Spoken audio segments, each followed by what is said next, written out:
नमस्कार। ओज एकेडमी में आप सभी का भरपूर स्वागत है।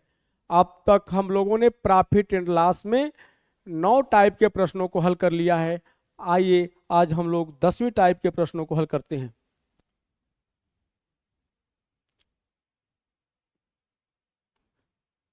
टाइप 10, अंकित मूल्य या अधिकतम खुदरा मूल्य। अंकित मूल्य या अधिकतम खुदरा मूल्य ये क्या होता है? आप समझ लीजिए, जो भी आप मार्केट में कोई भी वस्तु खरीदने के लिए जाते हैं, जो उस पे मूल्य अंकित होता है ना, वो क्या होता है? उस पे उसी को कहते हैं अंकित मूल्य। जो उस पे मूल्य अंकित किया रहता है, जैसे आप कपड़े खरीदने जाते हैं तो उस पे क्या लिखा होता है? जितना मूल्य उस पे लिखा होता है वो क्या होता है? उसका अंकित मूल्य होता है। और इसी को जो कि अधिकतम खुदरा मूल्य भी कहा जाता है, इसी को मार्क प्राइस भी कहा जाता है। ठीक है। और जो भी जिस मूल्य पर आप लोग लेते हैं, यानी जो उसने वो कम करता है, वो क्या होता है? अंकित मूल्य पर जो मूल्य कम कर कर आपको देता है वो क्या होता है? डिस्काउंट होता है। ठीक है। तो डिस्काउंट किस पे मिलता है? हमेशा डिस्काउंट अंकित मूल्य पर ही दिया जाता है। क्रय मूल्य पर डिस्काउंट नहीं दिया जाता है, डिस्काउंट अंकित मूल्य पर आपको मिलता है। किताबों में इससे संबंधित सूत्र है, मार्क प्राइस बराबर सीपी यानी क्रय मूल्य गुणे 100 प्लस पी बटे 100 माइनस टी। ये हमारा सूत्र किताबों में दिया है इस प्रश्न को हल करने के लिए। एमपी यानी मार्क प्राइस, इसको कहा क्या कहा था? क्रय अंकित मूल्य। एमपी क्या होता? अंकित मूल्य होता है।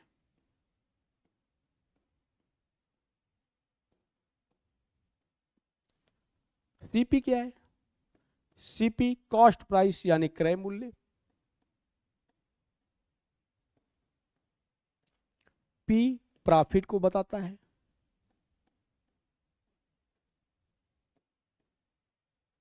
प्रॉफिट। और डी क्या है? डिस्काउंट है।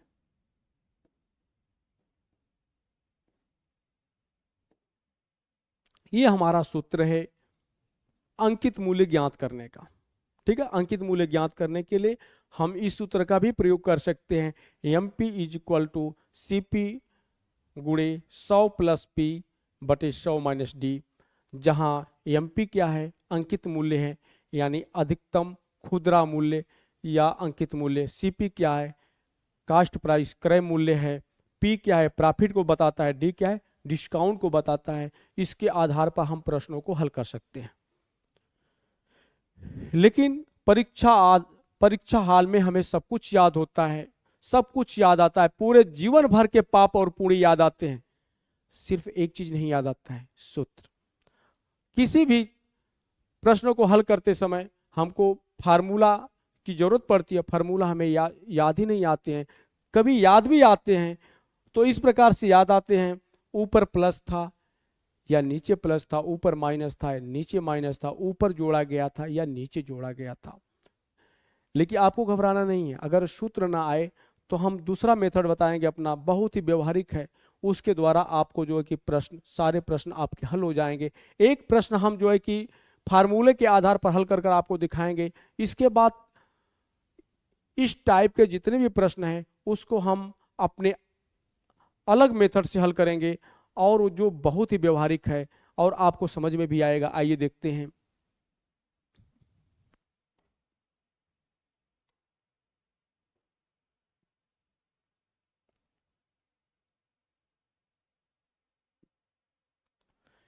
ये हमारा पहला प्रश्न है।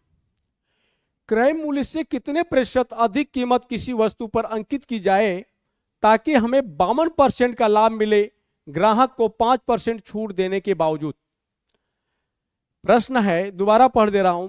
क्रय मूल्य से कितने प्रतिशत अधिक कीमत किसी वस्तु पर अंकित की जाए ताकि हमें 52% का लाभ मिले, ग्राहक को 5% की छूट देने के बावजूद। जहां पर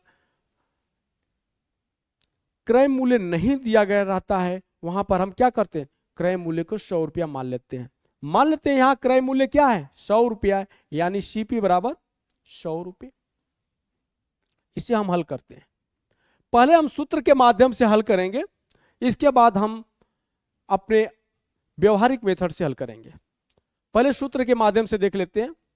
सूत्र आपका था MP is equal to CP गुणे 100 प्लस P बटे 100 माइनस P।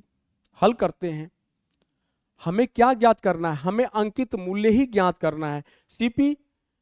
CP दिया गया, यहां पे नहीं दिया गया है प्रश्न में, तो हमने CP को क्या माना है? 100 रुपये माना है।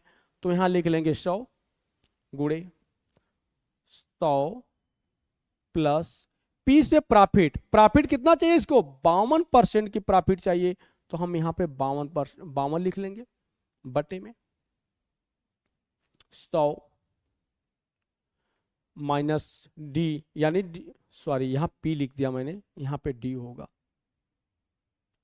D मतलब डिस्काउंट होता है। डिस्काउंट कितना है? 5%। हल कर लेते हैं। 100 गुणे 152, 100 गुणे 152 बटे 95, 20 बचे 100, 19 बचे 95, 19 बटे 152 हल करने पर आ रहा है 160।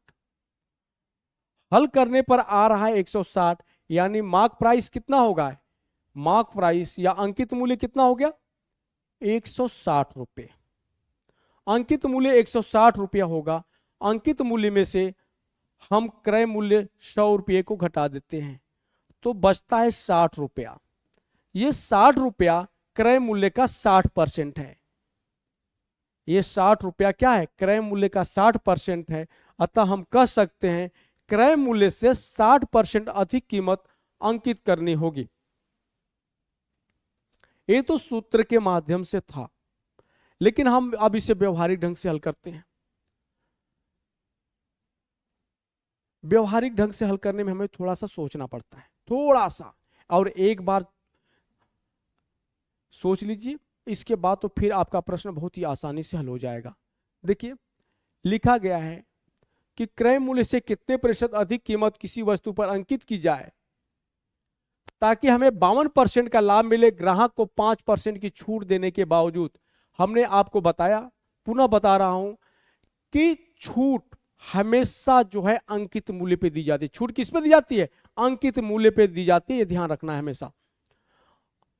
और प्रश्न में कास्ट प्राइस कुछ नहीं दिया, क्रय मूल्य नहीं दिया, तो हम क्रय मूल्य को कितना मान लेते हैं? CP बराबर 100 रुपये मान लेते हैं। CP कितना है? मान लेते हैं CP क्रय मूल्य कितना है? 100 रुपये। प्रश्न को हल करते हैं। प्रश्न में दिया गया है अंकित मूल्य का 50%, अंकित मूल्य पर 5% की छूट देने के बावजूद, अंकित मूल्य पर 5% की छूट देने के बावजूद 52% का लाभ हो रहा है। अंकित मूल्य पर 5% छूट, थोड़ा यहीं पे सोचना है आपको। अंकित मूल्य पर 5% की छूट देने के बावजूद 52% का लाभ होता है। 52% का लाभ होता है अंकित मूल्य पर 5% की छूट देने के बावजूद, यानी अंकित मूल्य का 95%, 5% छूट दे रहा है ना अंकित मूल्य पर। कोई भी मूल्य होता अपने आप में कितना होता है? 100% होता है। अंकित मूल्य भी अपने आप में 100% है।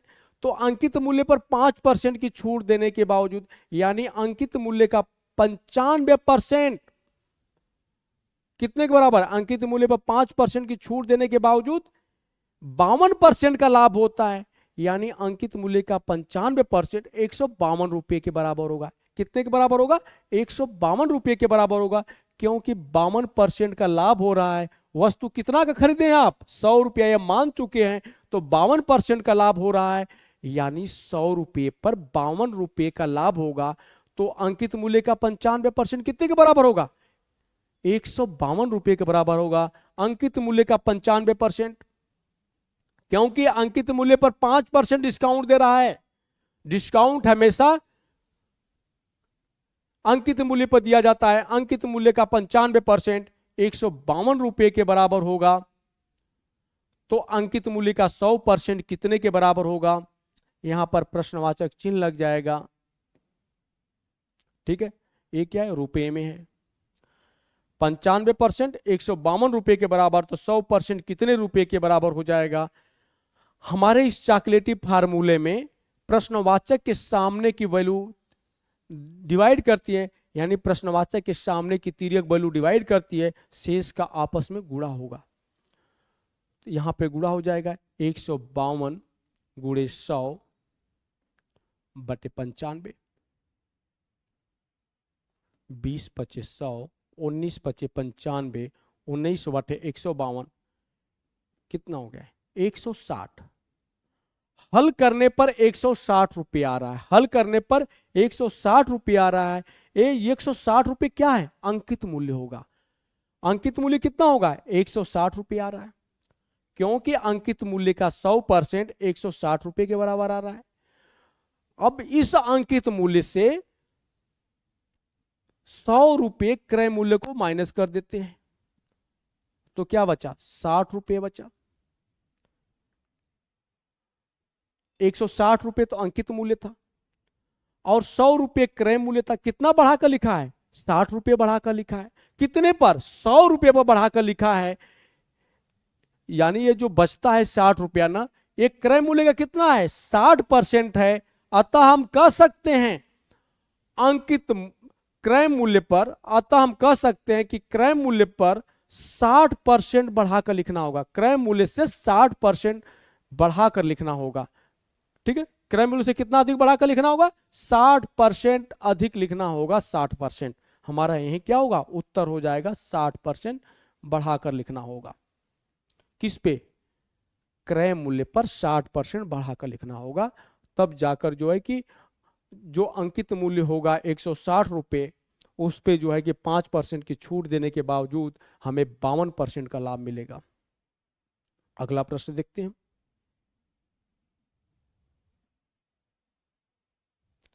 अब हम अगले प्रश्न को देखते हैं।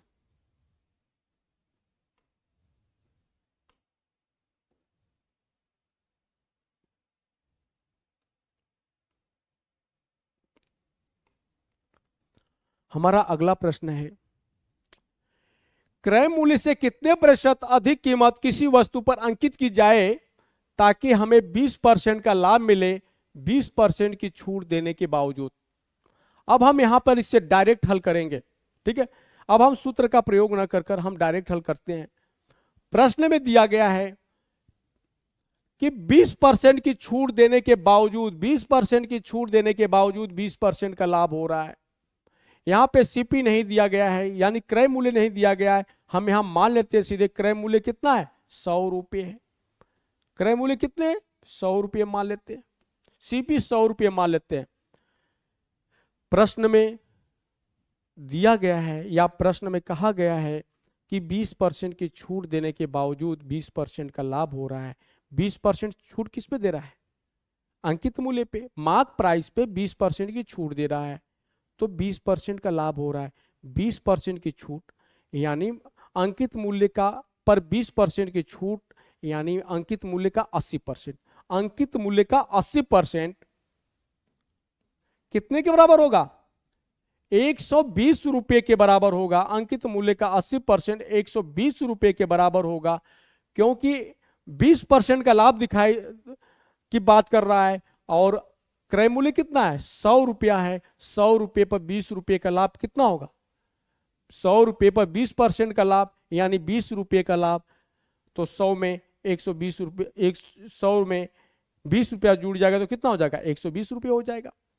यानी अंकित मूल्य का 80% 120 रुपया के बराबर होगा। ये बातें मेरी समझ में आ रही है, पुनः देख लीजिए। प्रश्न में दिया गया है कि 20% की छूट देने के बावजूद भी 20% का लाभ होता है। हमने यहां पर क्रय मूल्य को 100 रुपया मान लिया, सीपी को कितना माना है, 100 रुपया मान लिया, ठीक है। तो कहता है कि 20% की छूट देने के बावजूद भी 20% का लाभ होता है। भाई छूट किस पे देते हैं, छूट हमेशा अंकित मूल्य पर देते हैं, ठीक है। अंकित मूल्य पर क्या करते हैं, छूट देते हैं। तो अंकित मूल्य पर कितना छूट दे रहा है, 20% छूट दे रहा है। तो अंकित मूल्य का कितना प्राप्त कर रहा है, अंकित मूल्य का जो है बेचने वाला, विक्रेता कितना प्राप्त करा 80%, यानी अंकित मूल्य का 80% 120 रुपया के बराबर होगा, क्योंकि सीपी क्या है 100 रुपया हमने माना था, सीपी को कितना माना था 100 रुपया माना था, 20% का लाभ हो रहा है, तो 100 रुपये पर 20% का लाभ यानी 20 रुपये का लाभ होगा, यानी सीपी का सॉरी अंकित मूल्य का 80% 120 रुपया के बराबर होगा, तो अंकित मूल्य का 100% कितने रुपए के बराबर होगा, प्रश्नवाचक चिन्ह लग जाएगा। अब हमारा ये जो आ गया चॉकलेटी फार्म में आ गया ये, और चॉकलेटी फार्मूले में हमने बताया था, चॉकलेटी फार्मूले में प्रश्नवाचक के सामने की तिर्यक वैल्यू डिवाइड करती है, शेष का आपस में गुणा हो जाता है। तो हम इसे हल करते हैं, 120 गुणे 100 बटे 80। भाई प्रश्नवाचक के सामने की तिर्यक वैल्यू क्या 80 ही है, तो 80 से डिवाइड कर देते हैं, 4 दूने की 8, 4 3 12, 50। इसे हल करते हैं तो 150 आ रहा है, कितना आ रहा है 150 रुपये आ रहा है, हल करने पर 150 रुपये आ रहा है। 150 रुपये क्या है अंकित मूल्य होगा, 150 रुपया जो आ रहा है ये अंकित मूल्य होगा, क्योंकि अंकित मूल्य का 100% तो निकाले हैं, अंकित मूल्य का 100% 150 रुपये हो गया।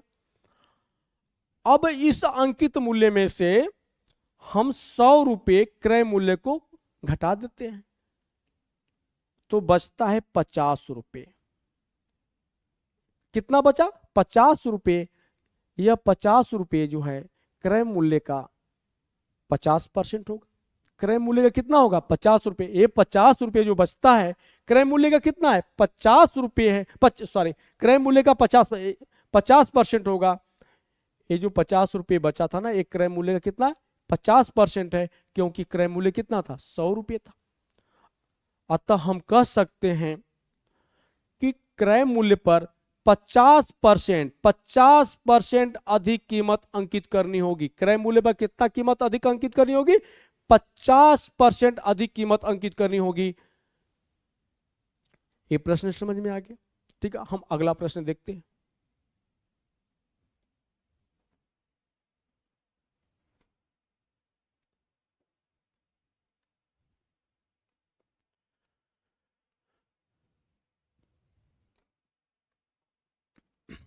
प्रश्न है क्रय मूल्य से कितने प्रतिशत अधिक कीमत किसी वस्तु पर अंकित की जाए ताकि हमें 26% का लाभ मिले 10% की छूट देने के बावजूद। बहुत ही खूबसूरत प्रश्न है, आइए इसे भी हल करते हैं। हम यहां मान लेते हैं सीपी कितना है, सीपी को यानी क्रय मूल्य को 100 रुपये मान लेते हैं। प्रश्न में दिया गया है 10% की छूट देने के बावजूद भी 26% का लाभ होता है। 10% की छूट देने के बावजूद 26% का लाभ होता है, यानी अंकित मूल्य का 90% 126 रुपये के बराबर होगा। अंकित मूल्य का 90% कितने के बराबर होगा 126 रुपये के बराबर होगा, क्योंकि हमने सीपी को 100 रुपये मान रखा है और सीपी 100 रुपये है, तो 26% लाभ का मतलब हो जाएगा 126 रुपये। तो अंकित मूल्य का 90% 126 रुपये के बराबर है, तो अंकित मूल्य का 100% कितने रुपए के बराबर होगा, प्रश्नवाचक चिन्ह। यहां पर इस हमारे चॉकलेटी फार्मूले में प्रश्नवाचक के सामने की तिर्यक वैल्यू डिवाइड करती है, शेष का आपस में गुणा हो जाता है, तो 126 गुणे 100 बटे 90, 0 0 से कट गया, 9 1 कम 9, 9 चौका 36 बराबर 140। हल करने पर यहां पर 140 रुपये आता है। ये 140 रुपये क्या है अंकित मूल्य है। अंकित मूल्य कितना होगा 140 रुपये होगा। इस अंकित मूल्य में से यानी 140 रुपये में से यदि हम 100 रुपये माइनस कर दें, 100 रुपया क्यों माइनस कर रहे हैं, क्योंकि एक क्रय मूल्य हमने माना था, तो कितना आएगा 40 रुपये। ये जो 40 रुपया बचता है ये क्रय मूल्य का 40% होगा।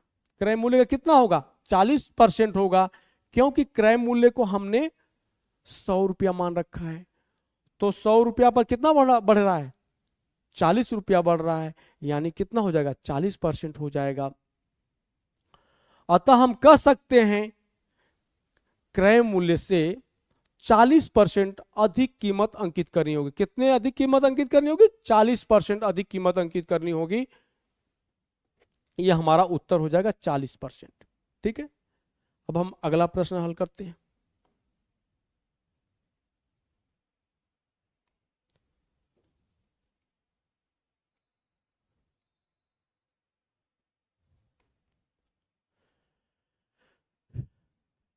हमारा अगला प्रश्न है, क्रय मूल्य से कितने प्रतिशत अधिक कीमत किसी वस्तु पर अंकित की जाए ताकि हमें 50% का लाभ मिले 25% की छूट देने के बावजूद। अब यहां पर ग्राहक को 25% की छूट देने के बावजूद भी बेचने वाले को 50% का लाभ चाहिए, तो वह कितना अधिक क्रय मूल्य पर कितना प्रतिशत अधिक कीमत बढ़ाकर लिखे। ठीक है, तो हम यहां पर मान लेते हैं सीपी कितना है? 100 रुपये। सीपी कितना मान लेते हैं? 100 रुपया, यानी क्रय मूल्य मान लेते हैं 100 रुपया। प्रश्न में दिया गया है 25% की छूट देने के बावजूद भी 50% का लाभ हो रहा है। 25% की छूट देने के बावजूद 50% का लाभ हो रहा है। हमने सीपी को कितना मान रखा है? 100 रुपये मान रखा है, यानी 25% की छूट देने के बावजूद 50% का लाभ हो रहा है, यानी अंकित मूल्य का 75%। 25% तो छूट दे दिया ना, तो बचा कितना? 75%। अंकित मूल्य कितना मिला? 75%। अंकित मूल्य का 75% 150 रुपए के बराबर होगा। अंकित मूल्य का 75% 150 रुपए के बराबर है, क्योंकि 100 रुपए पर 50% लाभ कमा रहा है और अंकित मूल्य पर 25% डिस्काउंट देने के बाद, यानी अंकित मूल्य का 75% 150 रुपए के बराबर है। तो अंकित मूल्य का 100%, मार्क प्राइस का 100% कितने रुपए के बराबर होगा? प्रश्नवाचक चिन्ह लग जाएगा। हमारे इस चॉकलेटी फार्मूले में प्रश्नवाचक के सामने की तिर्यक वैल्यू डिवाइड करते हैं, शेष का आपस में गुणा हो जाता है। तो 150 गुणे 100 बटे 75।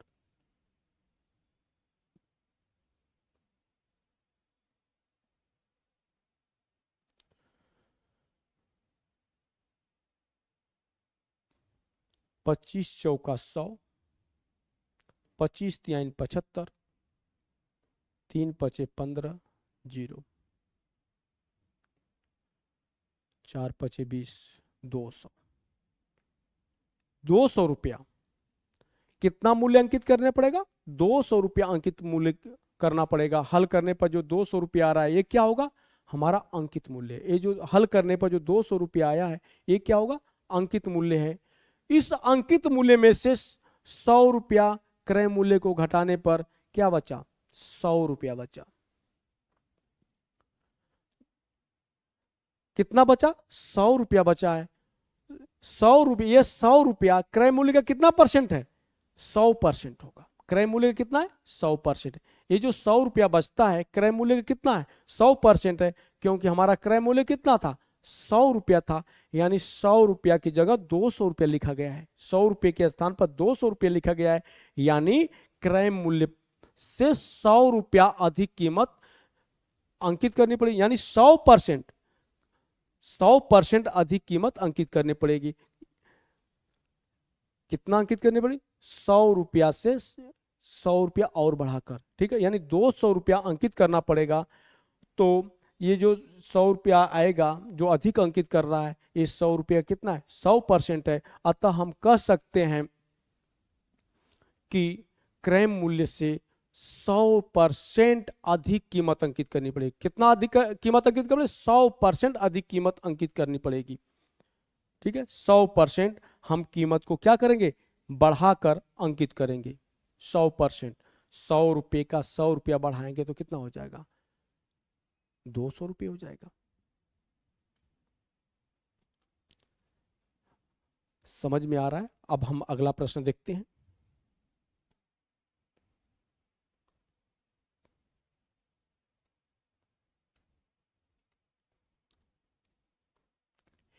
एक विक्रेता क्रय मूल्य से कितने प्रतिशत अधिक कीमत अंकित करे ताकि उसे 110% का लाभ मिले 30% की छूट देने के बावजूद? 30% की छूट देने के बावजूद इस बेईमान को 110% का लाभ चाहिए। कितने का लाभ चाहिए? 110% का लाभ चाहिए। तो कितना अधिक कीमत बढ़ाकर वो लिखे उस पे। कीमत तो दिया नहीं गया है, क्रय मूल्य दिया नहीं गया है, तो हम सीपी को क्या मान लेते हैं? 100 रुपये मान लेते हैं। सीपी को 100 रुपये मान लेते हैं। सीपी बराबर 100 रुपये। प्रश्न में दिया गया है 30% की छूट देने के बावजूद, 30% की छूट देने के बावजूद 110% का लाभ मिले। 30% की छूट भी दे रहा है, फिर भी 110% का लाभ कमा रहा है। ठीक है, तो क्या होगा? अंकित मूल्य कितना होगा? अंकित मूल्य का 70%। अंकित मूल्य का 70% कितने के बराबर होगा?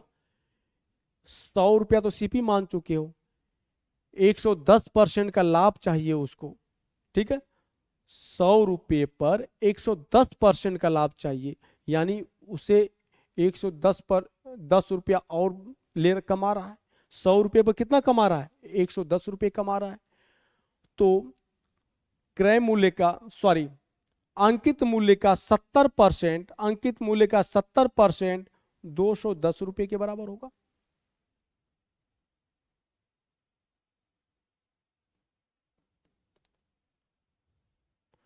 अंकित मूल्य का 70% कितने के बराबर होगा? 210 रुपये के बराबर होगा।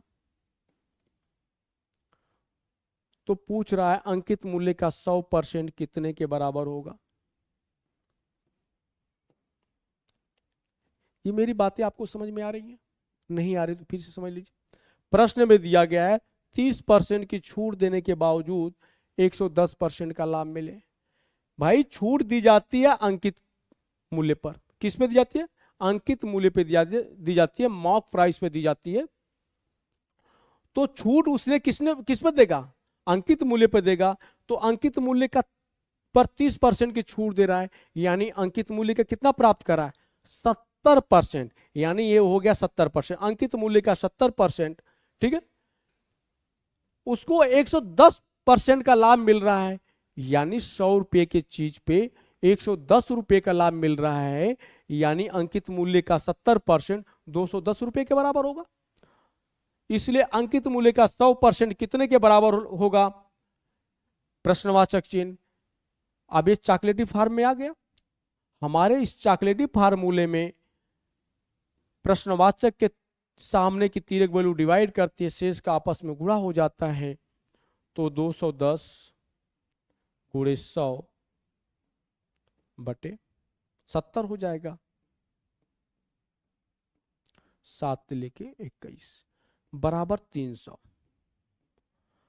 अंकित मूल्य का 100% 300 रुपये के बराबर होता है।